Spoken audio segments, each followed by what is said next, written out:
आपके लिए लाए, हमारे लिए लाए। आपके लिए। महाभारत में पांडवों में जो भीम के पुत्र हुए घटोत्कच, उनके पुत्र हुए बर्बरीक, तो उनके पास 3 बाण ऐसे थे कामाख्या की शक्ति, जिससे तीनों लोग जीत सकते थे। तो वो युद्ध लड़ने के लिए जब गए तो उनकी माता ने वचन लिया उनसे कि जो पक्ष हारेगा तो उसका सहारा बनना और जो भी कुछ भी मांगे उसको दे देना।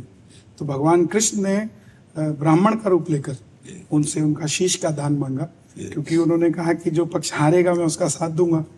तो उन्होंने कहा अगर पांडवों की तरफ हुआ तो कौरव हारने लग जाएंगे, तो कौरवों के पास चला जाएगा, कौरवों के साथ हुआ तो पांडव हारने लग जाएंगे, पांडवों के पास चला जाएगा, इसलिए इससे युद्ध का निर्णय निकलेगा। तो उन्होंने कहा भाई मैं क्या करूं, मेरा मार्गदर्शन कीजिए। तब उन्होंने कहा कि मुझे इस द्वापर में धर्म की स्थापना के लिए और कलयुग में धरती के कल्याण के लिए एक शीश का दान चाहिए। तब उन्होंने अपना शीश का दान दिया और उन्हें ही अमृत का पान कराकर ऊंची चोटी पर रखा। अंत में जब पांडव जीत गए तो सबको अभिमान हो गया कि हमने जिताया। तो वो भगवान कृष्ण के पास गए कि इसका हल कीजिए, हम तो जीत कर भी हार जाएंगे, हमारा अभिमान ही हमें खराब कर देगा। तो भगवान कृष्ण पांडवों को लेकर शीश के पास गए कि आप बताइए कि आपने क्या देखा। तब शीश ने कहा कि मुझे पूरे युद्ध में सिर्फ और सिर्फ भगवान कृष्ण का सुदर्शन चक्र चलता दिखाई दिया, इसके सिवा मुझे कुछ नहीं दिया। तब भगवान ने खुश होकर उन्हें वरदान दिया कि तुम कलयुग में मेरे श्याम नाम से पूजे जाओ। तो ये वही खाटू श्याम जी हैं जिनकी देव उठनी काशी को स्थापना हुई खाटू श्याम।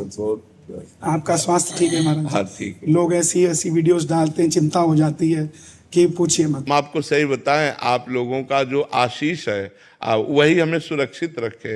नहीं, दोनों किडनी फेल है, बहुत वर्ष हो गए, अब मतलब शरीर कैसे चलता। लेकिन हमारा जहाँ शरीर गिरने को होता है वहाँ इतने आशीर्वाद आ जाते हैं कि फिर संभल जाता है, फिर चलने लगता है। संत, ब्रजवासी, ब्राह्मण जन, भागवताचार्य, आप सबका आशीर्वाद एक साथ लगा हुआ है। इसीलिए मंगल में भगवान की कृपा है। एक चुनरी आपको उड़ाओ श्री जी की।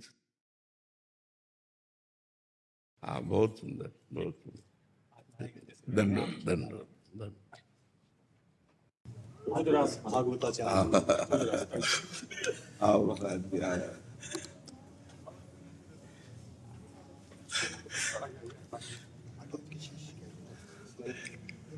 आप इनके ये हमारे गुरु जी है, ये हमारे दादा गुरु है। हमने वहाँ अध्ययन किया है भागवत जी। अभी हमारे यहाँ कथा चल रहा है। आपको मिलने का बहुत मन कर रहा था।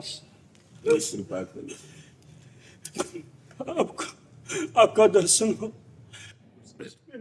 नहीं नहीं नहीं नहीं, आप बैठो बैठो, हमें सुख मिलेगा। बैठ जाओ, बैठ जाओ। एक प्रश्न है,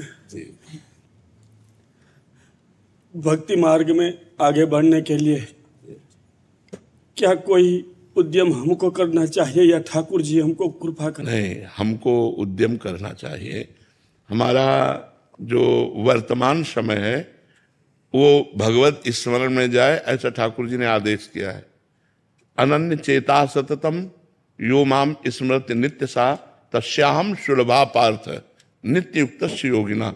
हमारे प्रभु का आदेश है कि मैं तुम्हारा हूं, तुम हमारे हो, लेकिन तुम्हें वर्तमान समय को मेरे स्मरण में डालना है। अनन्य चेता सततम यो माम स्मृति नित्य सा तस्याहम। भगवान कह रहे मैं किसके लिए सुलभ हो जाता हूं?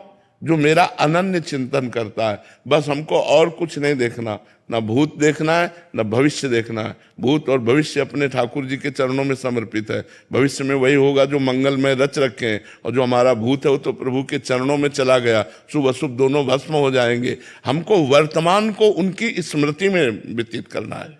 बस एक चीज हमें पकड़नी है कि हमारा ये जो सेकंड है ये राधा राधा राधा। हर सेकंड, हर मिनट, हर घंटा, हर दिन, हर पक्ष, हर महीना, हर वर्ष, जीवन का एक एक क्षण वर्तमान का भगवत स्मृति में जाए। बस यही हमारा कर्तव्य है।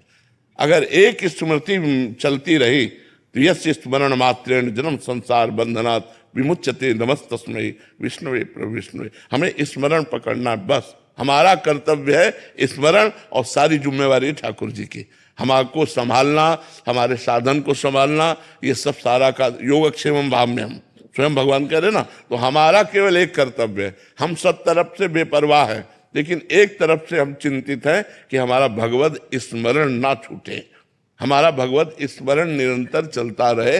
बस ये खास बात है, वो चाहे नाम रूप से, चाहे रूप रूप से, चाहे लीला रूप से, चाहे धाम रूप से, नाम रूप लीला धाम, कहीं भी कैसे भी हमारा चित्त उनसे जुड़ा रहे।